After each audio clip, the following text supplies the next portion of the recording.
ዛሬ ስለ ኢትዮጵያ ጠቅላይ ሚኒስትር ዶክተር አብይ እንጸልያለን።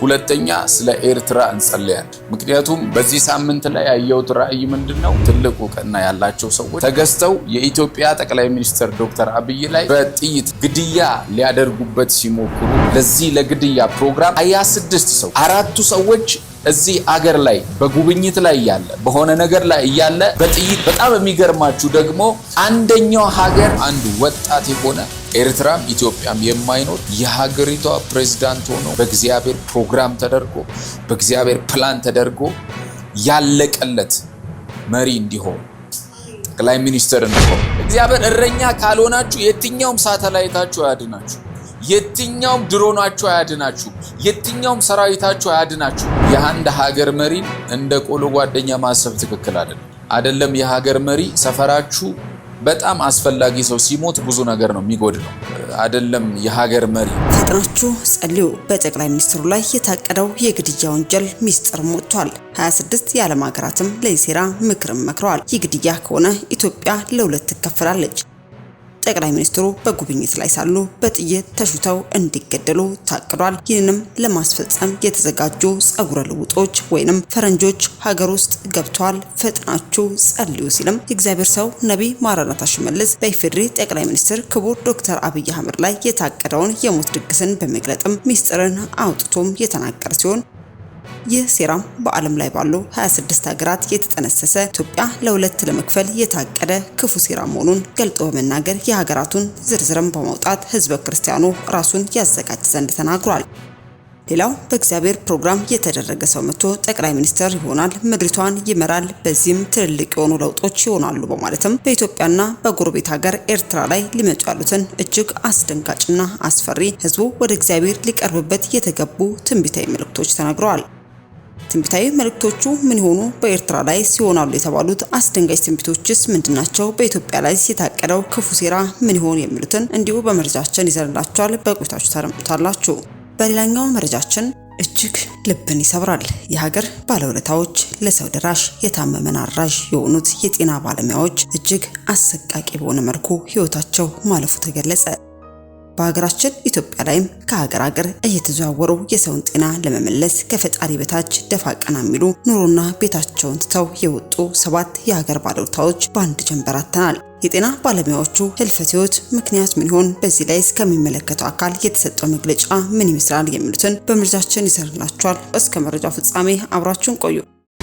በ2017 ዓመተ ምህረት የሪል ስቴት አዋርድ ተሸላሚ የሆነው ድርጅታችን የዘመናት ህልሞን እውን ለማድረግ ከውጪም ከሀገር ውስጥም ያላችሁ ቤት ፈላጊዎች ባሉበት ሆነው የቤት ባለቤት የሚሆኑበትን አዲስ አሰራር ከአዲስ ዲዛይን ጋር ይዘንሎት ቀርበናል። አዲስ ዓመትን በማስመልከት ለእርሶ በቀረበ ዋጋ በ10% ቅድመ ክፍያ ቤቶን እየኖሩበት ወይም ማከራይተውት የሚከፍሉት የ60% አከፋፈል አማራጭም አቅርበንሎታል። 24 ሰዓት በግንባታ ላይ የሚገኘው ኮምፓውንዳችን ውስጥ የቪአይፒ ቦታዎችን፣ በረንዳ ያላቸው ቤቶች፣ ክሎዝድ ኪችን፣ ኦፕን ኪችን፣ ስቶር፣ ላውንደሪ፣ የሰራተኛ መኝታ ከነ መታጠቢያው ሁሉንም ክፍሎች የጧት ፀሐይ እንዲያገኙ አድርገን አቅርበንላቸዋል። ቅድመ ክፍያውን ሲከፍሉ የእርሶን የቤት ባለቤትነት የሚያረጋግጡ ሙሉ ሰነዶችም በእጁ ያስገባሉ። ዲኤምሲ ሪል ስቴት። ለበለጠ መረጃ በ090854 3454 ላይ በመደወል ቤቶን ይሸምቱ።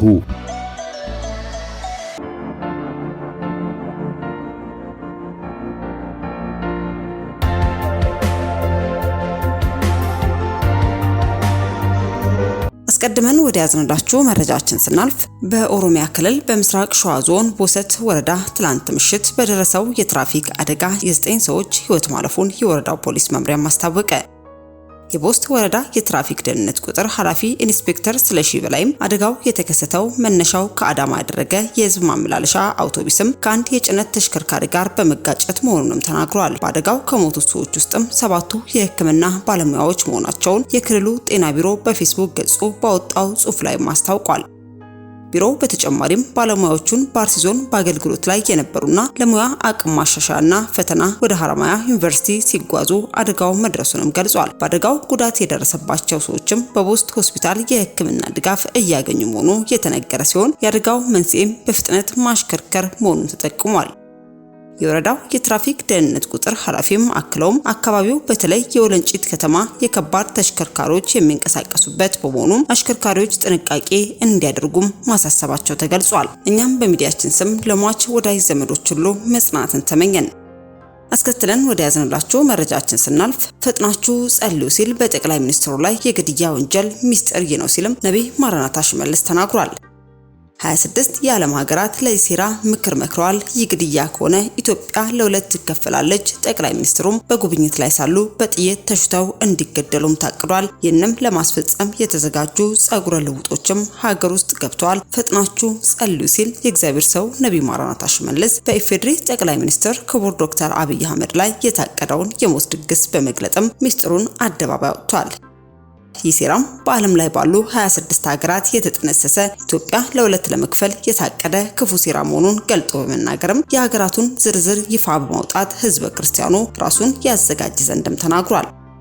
ሌላውም በእግዚአብሔር ፕሮግራም የተደረገው ሰው መጥቶ ጠቅላይ ሚኒስትር እንደሚሆንና ምድሪቷን ይመራል፣ በዚህም ትልልቅ የሆኑ ለውጦች ይሆናሉ በማለትም በኢትዮጵያና በጎረቤት ሀገር ኤርትራ ላይ ሊመጡ ያሉትን እጅግ አስደንጋጭ አስፈሪ ህዝበ ክርስቲያኑ ወደ እግዚአብሔር ሊቀርብበት የተገቡ ትንቢታዊ መልእክቶችም ተናግሯል።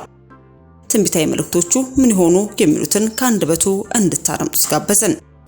አራት ፈረንጆች በጣም በደህንነት የሰለጠኑ በደህንነት ትልቅ ታለንት ያላቸው ትልቅ እውቅና ያላቸው ሰዎች ተገዝተው የኢትዮጵያ ጠቅላይ ሚኒስትር ዶክተር አብይ ላይ በጥይት ልክ ትራምፕ ተተኩሶበት እንደተሳተው እንደዛ አይነት በጥይት ግድያ ሊያደርጉበት ሲሞክሩ አየሁ።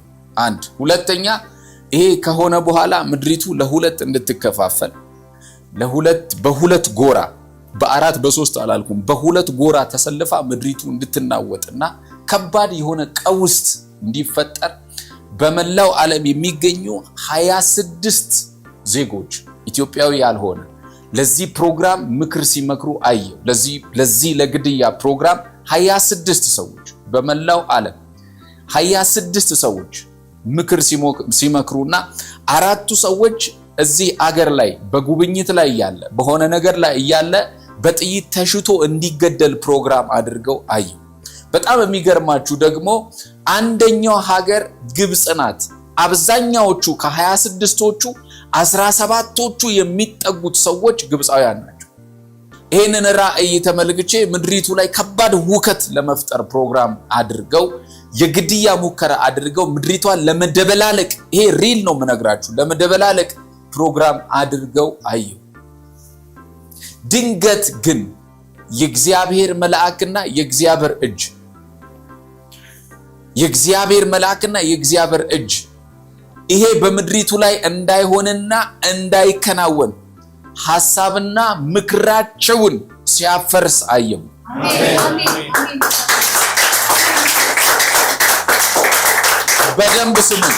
በደንብ ስሙ። እግዚአብሔር አምላክ ምክራቸውን ሲያፈርሳየው እግዚአብሔር አምላክ ምክራቸውን ሲያፈርሳየው ምልክት ይታያል። ምልክቱ ግን እግዚአብሔር ከኛ ጋር እንዳለ ማሳያ ይሆናል። ምድሪቱ ላይ ሊገለጥ ያለ የሞት አዋጅ የተገለበጠ ይሆናል። ይሄንን መልእክት አምጥቻለሁ። ግብጽ ላይ ታይቶ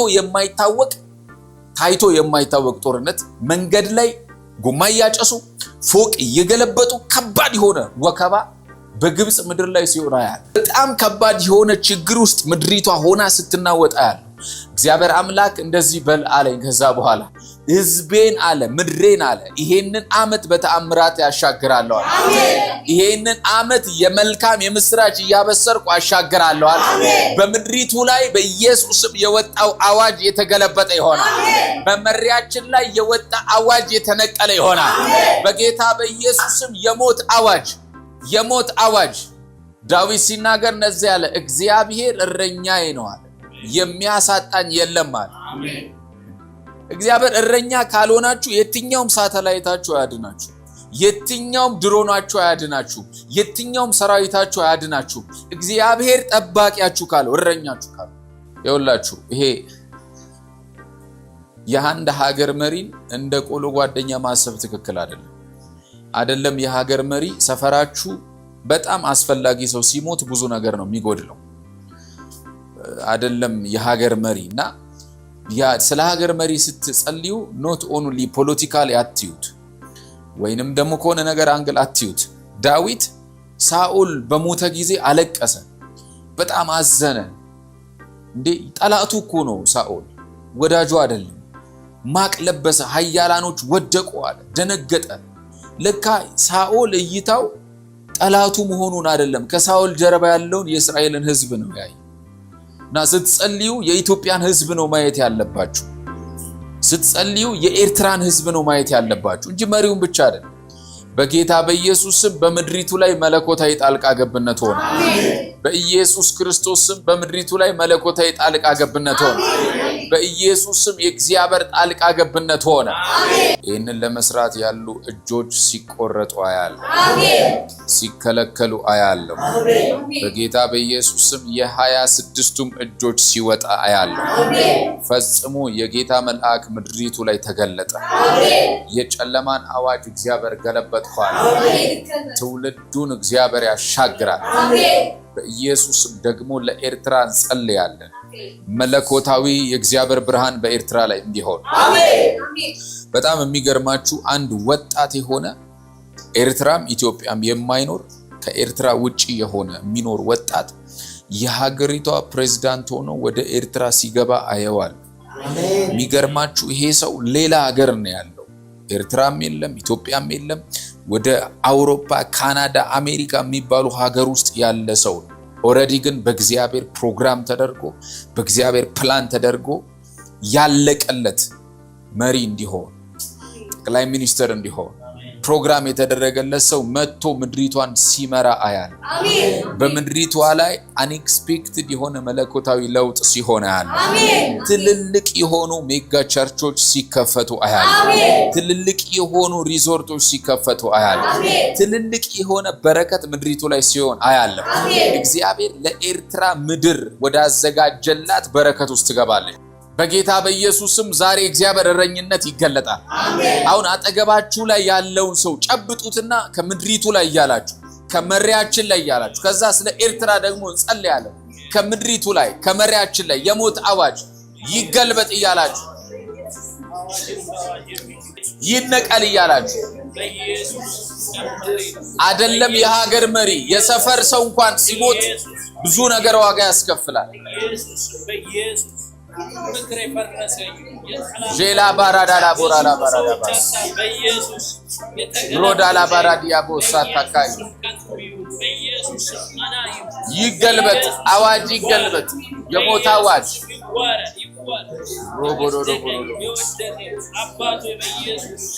ራዳላ ባራዲላ ራዳባስ ጄሌዳና ማሳታካይ ጸልዩ። መረጋጋት እንዲሆን፣ ሰላም እንዲሆን፣ ረፍት እንዲሆን፣ ምድሪቱ ላይ ሰላም እንዲሆን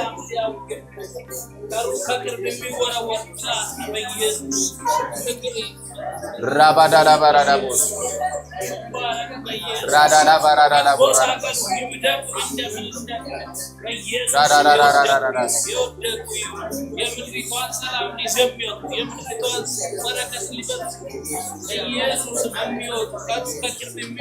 ማራዳላ ባራዳባስ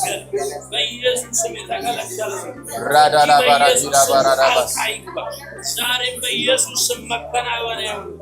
ዛሬም ምክር የተገለበጠ እንጂ በኢየሱስ ስም እንዲገለበጥ ምድሪቱ ላይ መለኮታዊ ጣልቃ ገብነት እንዲሆን ፕሮግራማቸው አጄካ አጄካ አጄካ አጄካ አጄካ አጄካ እግዚአብሔር ጊዜ እንዲሆን ራዳዳ ቦዛ ታካፍላ ባራዳራ ኢየሱስ ምድሪቱ ዲዳ ባራዲያ ሰላም የምትባል ነገር ያውቀውታ ጨለማ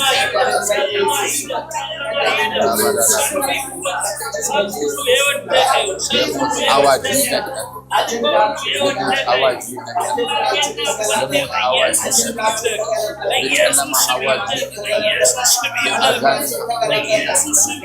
ከምድሪቱ ላይ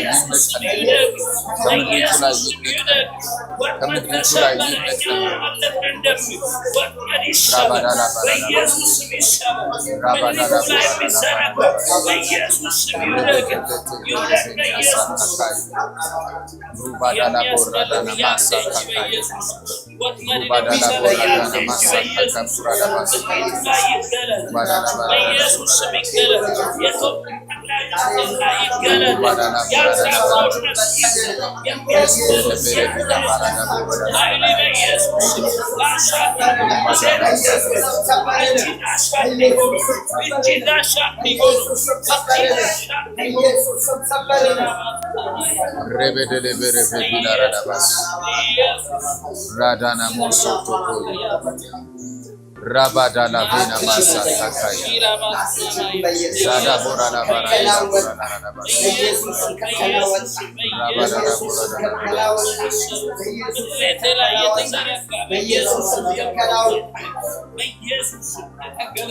Jalada Borala Barada Bor ጌታ በኢየሱስም መለኮታዊ ጣልቃ ገብነት እንዲሆን ጸልያለሁ። በጌታ በኢየሱስም በ2017 ዓመተ ምህረት የሪል ስቴት አዋርድ ተሸላሚ የሆነው ድርጅታችን የዘመናት ህልሞን እውን ለማድረግ ከውጪም ከሀገር ውስጥም ያላችሁ ቤት ፈላጊዎች ባሉበት ሆነው የቤት ባለቤት የሚሆኑበትን አዲስ አሰራር ከአዲስ ዲዛይን ጋር ይዘንሎት ቀርበናል። አዲስ ዓመትን በማስመልከት ለእርሶ በቀረበ ዋጋ በ10% ቅድመ ክፍያ ቤቶን እየኖሩበት ወይም ማከራይተውት የሚከፍሉት የ60% አከፋፈል አማራጭም አቅርበንሎታል። 24 ሰዓት በግንባታ ላይ የሚገኘው ኮምፓውንዳችን ውስጥ የቪአይፒ ቦታዎችን፣ በረንዳ ያላቸው ቤቶች፣ ክሎዝድ ኪችን፣ ኦፕን ኪችን፣ ስቶር፣ ላውንደሪ፣ የሰራተኛ መኝታ ከነ መታጠቢያው ሁሉንም ክፍሎች የጧት ፀሐይ እንዲያገኙ አድርገን አቅርበንላቸዋል። ቅድመ ክፍያውን ሲከፍሉ የእርሶን የቤት ባለቤትነት የሚያረጋግጡ ሙሉ ሰነዶችም በእጁ ያስገባሉ። ዲኤምሲ ሪል ስቴት። ለበለጠ መረጃ በ0908543454 ላይ በመደወል ቤቶን ይሸምቱ። ውድ የሻሎም ቲዩብ አድማጭና ተመልካቾቻችን ለሰዓቱ የያዝንላችሁ መረጃ ያደመጣችሁትን ይመስል ነበር። በሌላ አዳዲስ መረጃዎች እስከምንገናኝ መልካም ቆይታ